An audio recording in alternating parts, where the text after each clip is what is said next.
everyone! Magluluto tayo ng isa sa mga paborito kong omelette na with mushroom.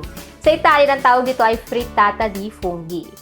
Autumn na kasi ngayon, kaya naman susulitin natin ang mushroom season.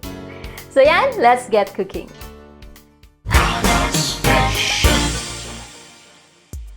Bago pala tayo magsimula, pag-usapan muna natin ang mushroom. Ang gamit ko palang mushroom ay itong champignon. At pag bumibili ako ng mushroom, kung may nakikita kung may lupa pa or soil na nakadikit, mas gusto ko ito yung kinukuha ko or binibili. Bakit? Kasi itong soil, nagre-retain ito ng moisture ng inyong mushroom. Kaya mas tumatagal yung buhay niya. So tatanggalin nyo lang ito pag ready na kayong lutuin. Papakita ko yung quick video kung paano ko to hugasan. Sa paghugas, tatanggalin ko muna itong dulo ng stem. Then hinuhugasan ko ito isa-isa under gentle and cool running water. Hindi ko ito binababad sa tubig kasi mabilis itong mag-absorb ng liquid. After washing, nilalagay ko ito sa paper or kitchen towel para patuyuin. At pinupunasan ko din before cooking. Simulan natin sa pag-cut ng mushroom. Sa pag-cut ng mushroom, ganito ko siya kinakat. Hindi masyadong maliit. Pero kung gusto niyo i-chop or liitan ninyo, bahala na kayo. Pwedeng-pwede yan.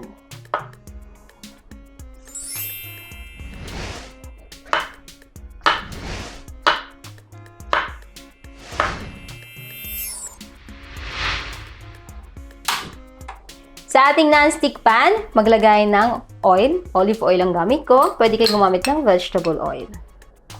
Initin ito sa medium heat. Pag mainit na, isaute ang onion. Kung gusto nyo lagyan ng garlic, push. Isaute ito hanggang sa lumambot na ang onion or translucent. For about 2 to 3 minutes. Pag malambot na ang onion, ilagay na ang ating funghi. Dinamihan ko talaga. Kasi gusto ko maraming funghi para mas masarap. So, yung sukat, kung gaano kadami, nasa inyo na yan. Yan, halu-haluin lang natin. Then, season with salt and pepper.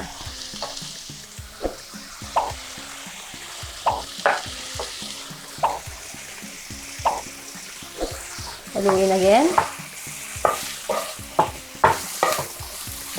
Hinaan ng apoy over low medium. Then tatakpan natin. Hihintayin nating ma-release yung water from your mushroom. Mga 5 to 7 minutes. At habang naghihintay, i-prepare na natin ang ating egg mixture.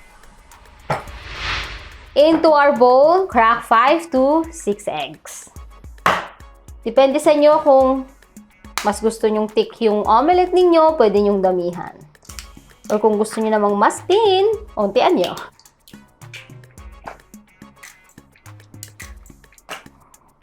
Then maglalagay tayo ng parmesan cheese, mga 2 to 3 tablespoons. Or depende kung gusto niyo mas cheesy, put more.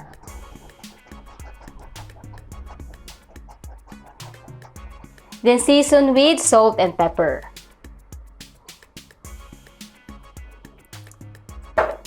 Then, maglalagay tayo ng chopped parsley. Kung gusto nyong mag-add ng ibang aromatic herbs like thyme or sage, go ahead. And also, yung seasonings, kung gusto nyong maglagay ng chili powder, push. So, mimix na natin using our fork.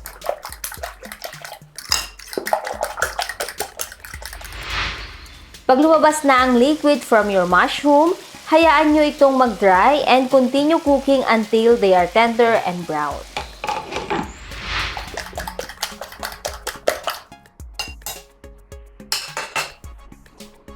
Itabi muna natin ito at balikan natin ang mushroom. After 7 minutes, yung water unti-unti nang nawala. Nag-dry na siya. Continue cooking for another 2 to 3 minutes. Hanggang sa maging nice golden brown na ang ating mushroom. After a minute or 2, makikita ninyo yung pagka-brown niya. show to you guys. Yan. Pag nice golden brown na ang inyong mushroom, pwede na natin siyang ilagay directly sa ating egg mixture. Yung iba, pinapalamig pa ito, pero ako hindi na. Diretso na siya. So, transfer na natin sa ating bowl. And kung gusto ninyong maglagay ng butter bago ilagay sa egg mixture, pwedeng-pwede.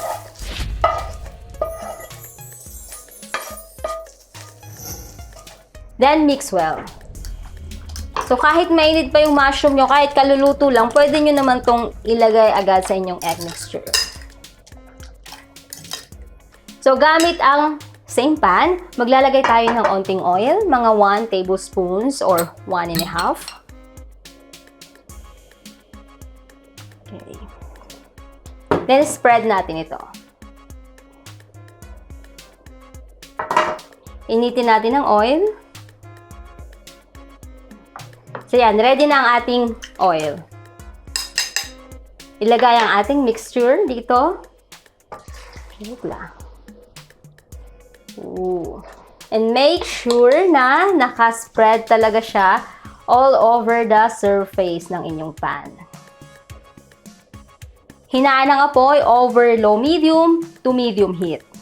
And takpan ito and let it cook for 3 to 5 minutes or hanggang maging nice golden brown na yung ilalim. Or depende sa inyo, yung iba mas gusto nila yung light lang yung pagkaluto. So, nasa inyo na yan. Ayan, after 6 minutes, ready na siyang i-flip. If i-flip natin ito using our plate, or kung may flat naman kayong lid, pwedeng iyon ang gamitin ninyo. So, ilagay ang plate sa ibabaw. Careful kayo. Then, slowly flip your omelette. Tanan! Ibabalik ulit natin sa pan. Slide natin papabalik sa pan. And continue cooking hanggang sa maging lightly brown or golden brown na yung kabilang side.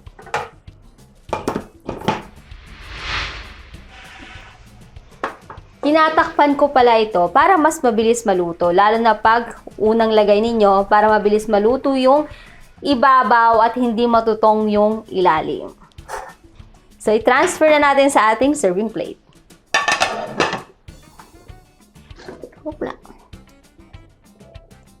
There you have it, our frittata di funghi, mushroom omelette. O, diba? Ang ganda-ganda niya. Palalamigin lang natin ito ng bahagya. Then, saka natin ikakat.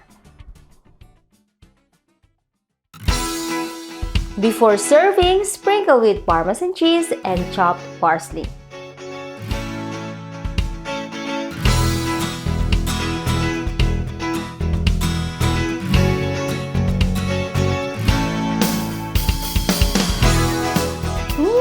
Delicioso! Buon appetito!